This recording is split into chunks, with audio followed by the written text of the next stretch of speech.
My name is Dr. Kylie Widhelm. I'm here to give you a presentation about Hemi ADLs after a stroke. So our objectives are learners are going to apply current research related to ADLs and IADLs after a stroke, and also demonstrate increased knowledge of ADL and IADL techniques to increase their clients' independence with their daily life functioning. So why occupational therapy? Why does occupational therapy address ADLs and IADLs? Well, really, occupational therapy as a whole, we address a little bit of everything. Everything from education to ADLs, IADLs, social participation, play, leisure, sleep and rest, health management, and work. So we can be anywhere from a acute care hospital to a skilled nursing facility to inpatient rehab to out in the community or even outpatient. And we can address ADLs after stroke at any of those facilities and addressing any of these areas after they have a stroke. So some current research and evidence-based practice, best practice based on an extensive literature review, is there's a lot of techniques to address rehab after a stroke. Everything from mental practices to repetitive task practices to mirror therapy, constraint-induced movement therapy, forcing the use of that affected side, strengthening and exercises, occupation-based, which is where occupational therapy really thrives, is really providing those functional activities, those functional movements using their affected upper extremity and lower extremity.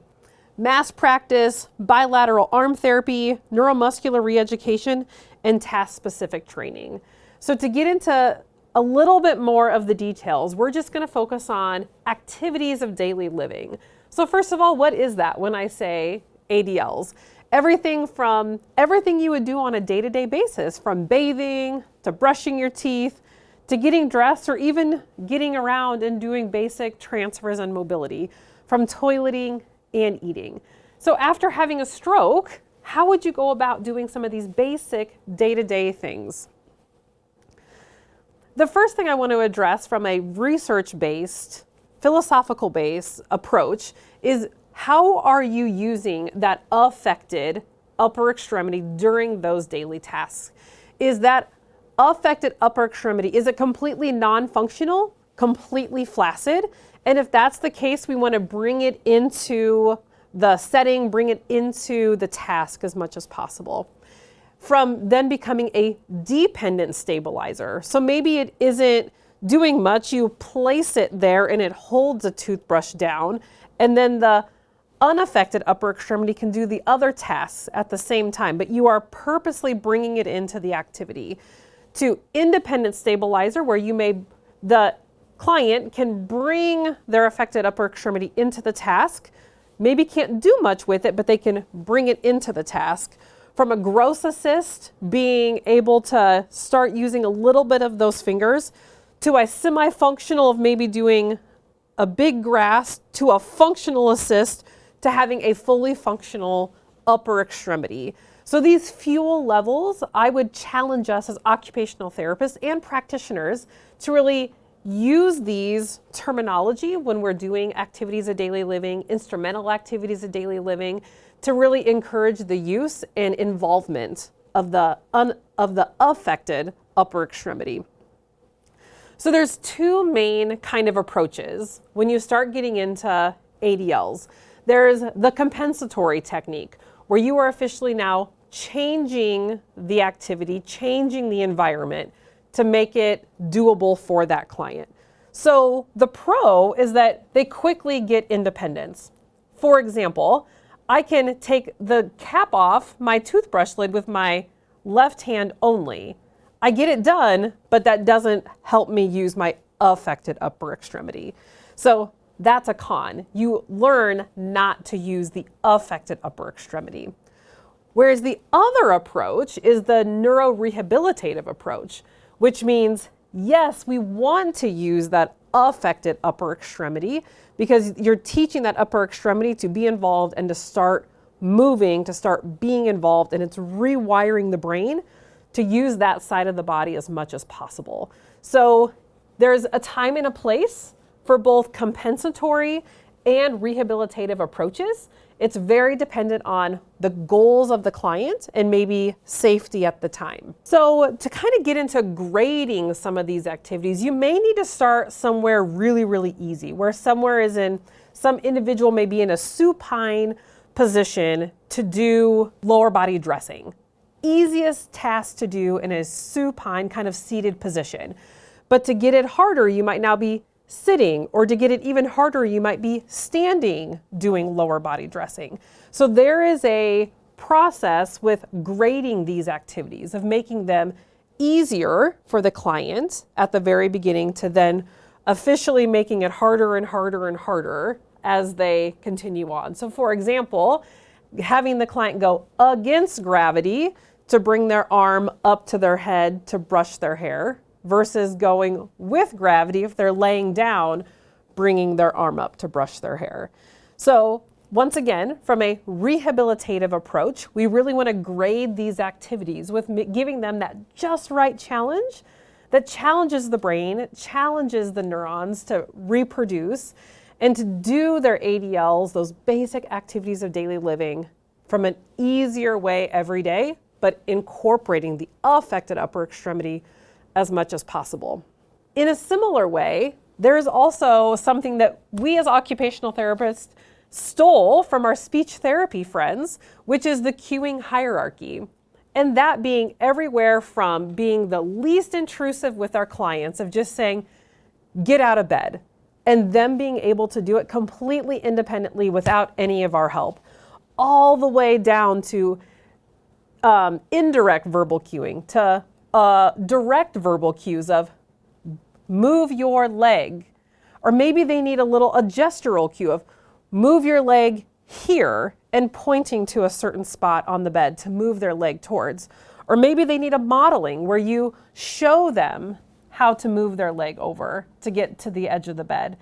And then going to the point of physically assisting them, maybe tapping them on the leg first to bring their leg to the edge of the bed for bed mobility, to full physical help that we would help them get their legs to the edge of the bed and help them sit up on the edge of the bed. So we borrowed this from our speech therapy friends, but it's so therapeutic and it's so good for our clients so that we don't just go in and do it for them, because that's not helping them either. We want to give them the least amount of help as possible to once again give them that just right challenge to help them start becoming more and more independent in their activities of daily living and their instrumental activities of daily living. So going back to my example of bed mobility, which is something that I will demonstrate shortly with a simulated patient, you can do it multiple ways. The easiest way really is to go towards the affected side. So if my right side is hemiparetic, I would go towards that side. So I would bring my knee up to push myself over, grab on even to the edge of the bed rail, and push myself up as much as possible. So a basic bed mobility example, including some positioning. We want to make sure we don't forget about that upper extremity we don't want it just hanging. When we're doing activities that it would bump into something and it would get hurt while they're moving around, or maybe doing something even that could be unsafe, like shutting it in the car door. We want to make sure that it's included, that we are paying attention to both upper extremities at all times. So there's even some positioning examples as well. So now I'm going to go into more details with going back to those fuel levels. And I want to keep emphasizing that because I think that as we as occupational therapists can really help them move from one level to the next based on where they're at in their recovery with that upper extremity. So maybe, for example, maybe it was a complete flaccid right side and they had no movement at all. And so you had to help place that affected upper extremity so they didn't get it caught underneath of them when they did bed mobility.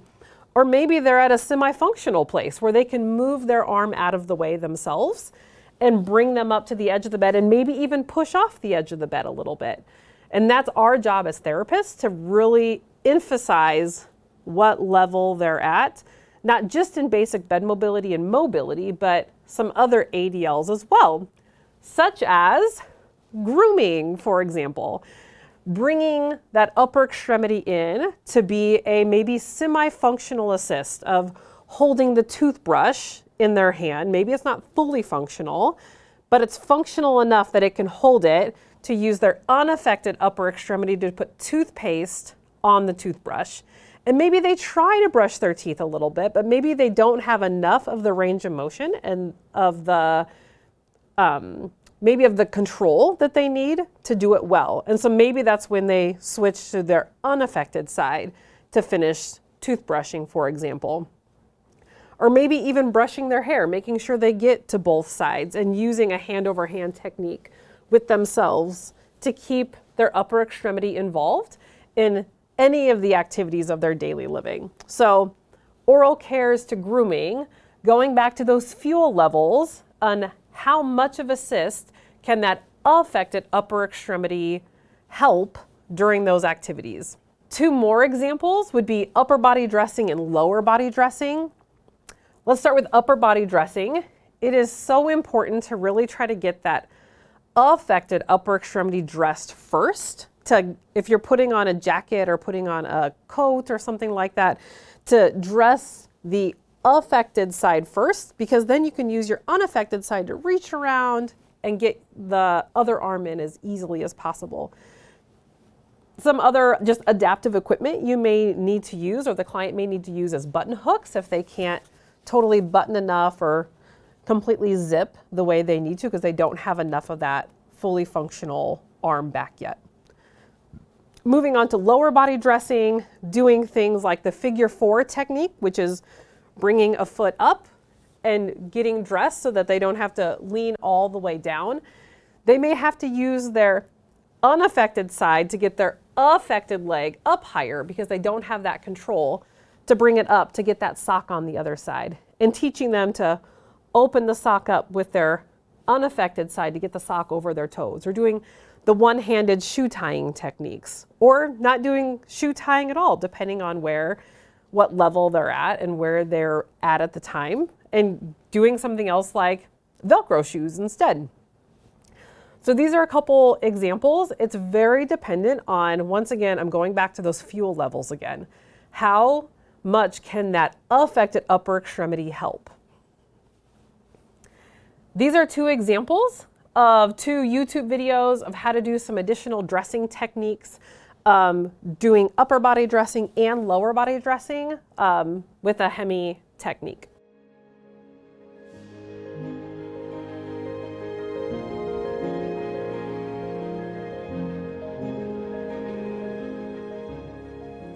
Moving into some other ADLs, such as toileting and toilet hygiene. This is something that's so vital to so many people, and it's such an area of pride and can take a lot of humility to ask for help. And so it's a really motivating ADL that people really want to be able to do on their own. So providing everything, those compensatory things such as grab bars or a toilet riser or things like that, to make sure that they can be as independent as possible.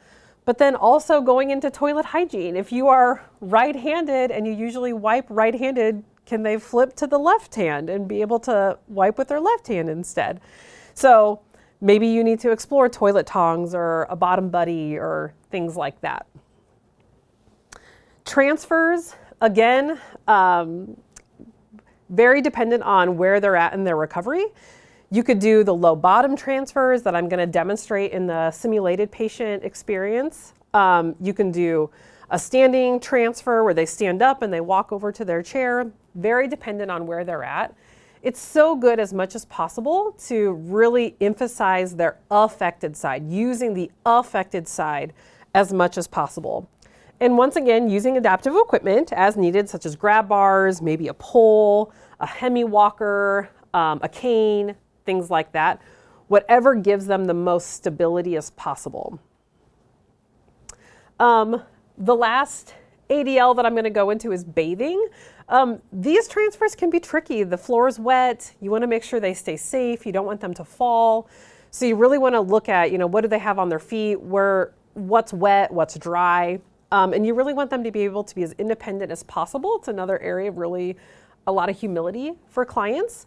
So really thinking about how do you make it as independent as possible? And this is where you might start with compensatory techniques and then move into the rehabilitative techniques such as shower chairs, long handle sponges, removable shower heads, things like that to make it as easy as possible, making sure all the soap is easily accessible on the unaffected side as much as possible.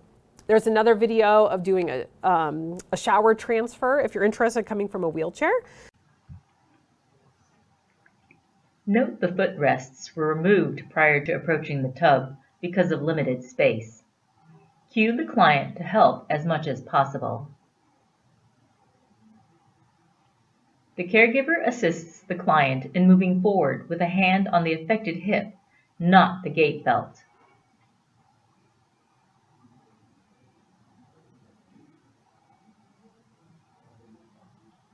The client uses the unaffected arm to push off the armrest to stand.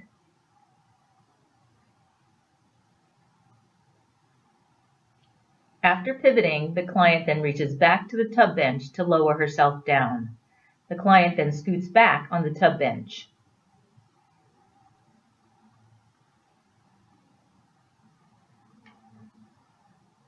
If possible, have the client bring her affected leg over the edge of the tub using her non-affected leg. So after ADLs, then what? What in the world are IADLs? IADLs are those instrumental activities of daily living, the things that you don't necessarily have to do every single day, such as caring for other people, driving, community mobility, health management, meal preparation, things like that. So how do we do that with a hemiparesis? There's so many cool things out there now. There's such great technology, things from a one-handled attachment you can put on a stroller to push a stroller with one hand, to using baby carrying devices. This is something you put around your neck so you can help hold a bottle one-handed, so you don't have to have two hands for that. Another baby carrying device.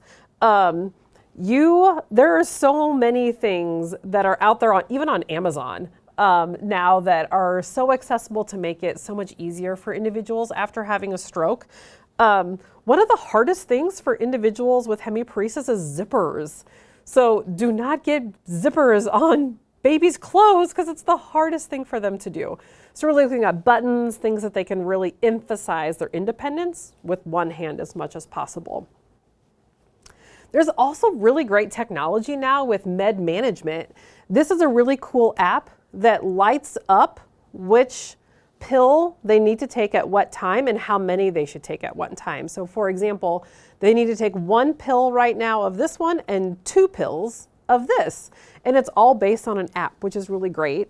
Pharmacies can pre-package medications, which makes it so much easier as well, that they're an easy pop that you can pop with just one hand. I think that there's so much just cognitive impairment that also can happen after a stroke that we just need to make things as simple as possible. We're not just dealing with the physical impairment, but we're also dealing with some of that cognitive piece, that this would really help offload some of the cognitive piece and really make sure medication management is adhered to so they don't have another stroke. There's so many great technology lending libraries out there now. Even your basic local libraries will have some reading devices. You can even look at some built-in features like Apple accessibility. You can move all of your buttons on your Apple phone to one side of the screen so you don't have to reach over so far. Even like using your Alexas and your Hey Googles, you can have them turn on the lights and turn off the lights and do so many things for you now that really, after having a stroke, you can really make a fully accessible home and make them feel as independent and successful as possible. So there are so many things out there. It just takes a quick search to find some cool things. These are some basic examples of goals that maybe an occupational therapist would write for a client with a hemiparesis, such everything from moving to bed mobility, to doing transfers, to doing grooming, sitting at the sink, using the left upper extremity as a gross assist, so bringing in those fuel levels again, attending to the left side of their body with min assist. So these are some examples that I just throughout there. That could be in acute care, inpatient rehab, even some skilled nursing and outpatient as well. Home exercise program, visually scanning, doffing and donning a sling to help prevent subluxation. So just some examples of goals. And I would say the last thing that I'm going to emphasize is that so many of these clients, after having a stroke, they end up getting some depression and they have a lot of cognitive things that are going on, and they're really adjusting to their new normal. And I think we as healthcare providers need to address the whole person, not just their physical needs, but really asking them, like not forgetting to ask, hey, how are you doing? How are you coping? Are there other things that maybe you need that we haven't asked you about? Getting them connected to support groups or counseling if they need it, making sure the family and the caregivers have support, that they can take breaks once in a while when they need a break, and not forgetting to get plugged into spiritual groups as well, because that can really help with some of the acceptance of their new normal and helping giving them a hope for what can still come and how much life they still can have even after having a stroke. So these are just some of the diagnoses that come after having a stroke, and it's pretty prevalent. So we just need to be comfortable asking and being able to address those as needed and refer when needed. As a wrap up, my final 2 cents were, don't forget about the fuel levels, really challenging your client at that just right challenge to incorporate the affected side as much as possible. There's a lot of great things out there like a bioness, mass practice, really getting into making sure the active range of motion, starting with the scapula, moving all the way down the upper extremity, really thinking about your verbal and tactile cueing, giving them the just right challenge, the just right input, making sure they're doing good dynamic reaching and moving the pelvis, moving the trunk as much as possible, using that affected upper extremity as a stabilizer, even if they can't actively move it, but get it involved and help them stabilize themselves. Grasp release, mobilization and stretching, task-specific training, adaptive dressing, doing some towel glides, making sure that they're just moving through that regular range of motion. Grade the task, give them a good challenge, but nothing that's too hard that makes them want to quit completely, but gives them a little bit of a motivational challenge. Help them reflect and help them communicate. Just going back to those psychosocial and mental health things of reflecting on, look how far I've come, and really helping them be assertive for where they want to go next and what their goals are, because what their goals are may not always be our goals. And then just to end, there's a bunch of references in here about best practices for hemiparetic addressing ADLs and IADLs after a stroke. Thank you so much. Now that you heard my presentation about how to address ADLs and IADLs after a stroke, let's watch a simulated patient. This patient is Andrea. She's a stroke survivor. You're gonna see me and Andrea work on bed mobility, transfers, toothbrushing, and lower body dressing.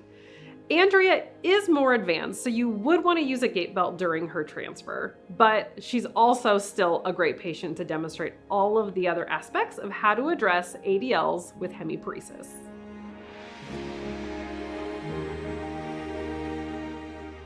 Hi Andrea, I'm Kylie from Occupational Therapy.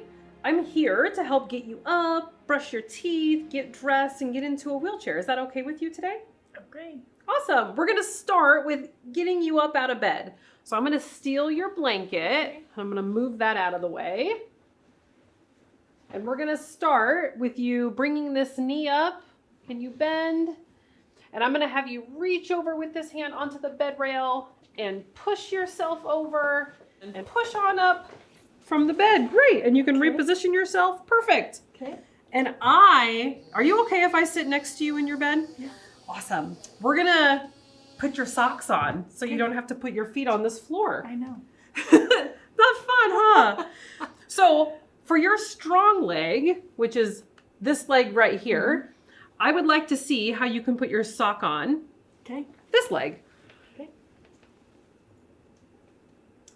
Good job reaching down for it. Good. Okay, now with this leg, I'm gonna challenge you a little bit.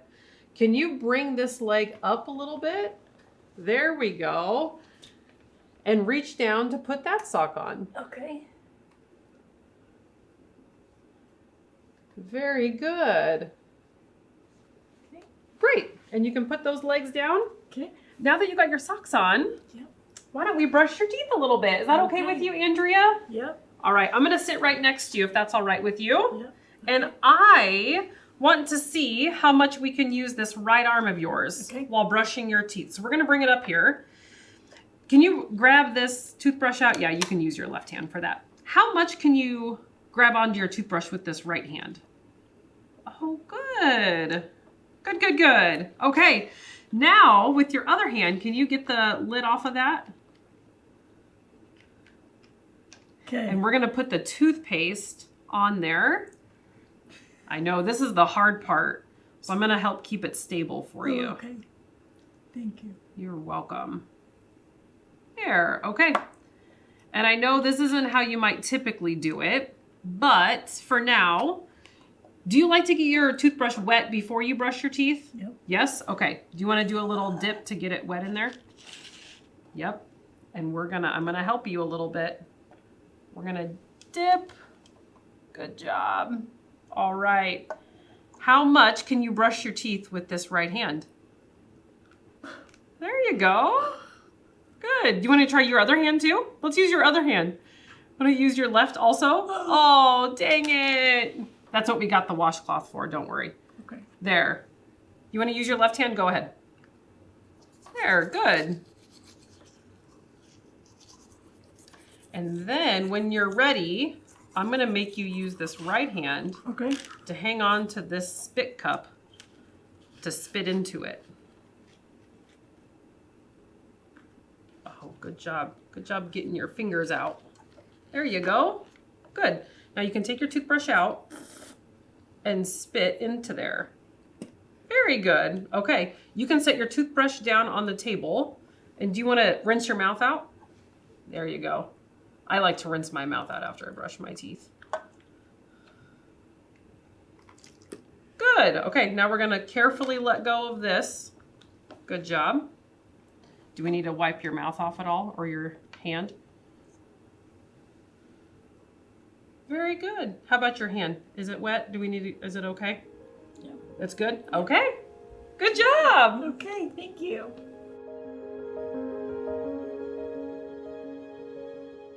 Andrea, before we get going, I'm going to have you put a jacket on before we're completely all done. Are you okay with that? Yeah. Okay. So what we want to do is to put your right side into the jacket first to get it all the way up as possible, and then you can get your other arm in, okay? Okay. So I'm going to lay this out kind of in front of you a little bit, and then I'm going to have, you can help hold on to it, and then get your right arm in there, get it as far up as you can. Good. And then bring it up around. There. And then you can reach back. And then you do the hardest part of all, which is finding that other sleeve. There you go. Yes. And then we're ready to get going. You did that great. Okay. Good job.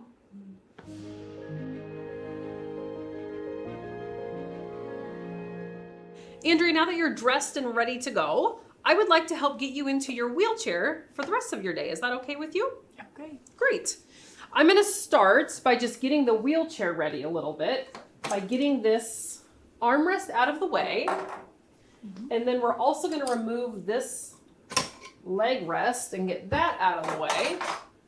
And we're also going to move this leg rest back out of the way as well. And then I'm going to bring it closer to you and we're going to put the brakes on so the wheelchair doesn't go anywhere on us. So what you're going to do is you're not going to stand up all the way. You're just going to kind of do what we call a low bottom transfer, where you just kind of stand up a little bit and scoot on over into the wheelchair. Okay. Okay? Okay. So you can, or do you feel like you're out far enough? Do you feel like you're in a good position? There you go. Good. And then if you need to, you can use this arm to kind of help guide you over.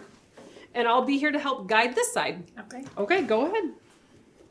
And you can turn and sit. Very good. Now you're in your wheelchair and you're ready to go for the day. Okay. Thank you.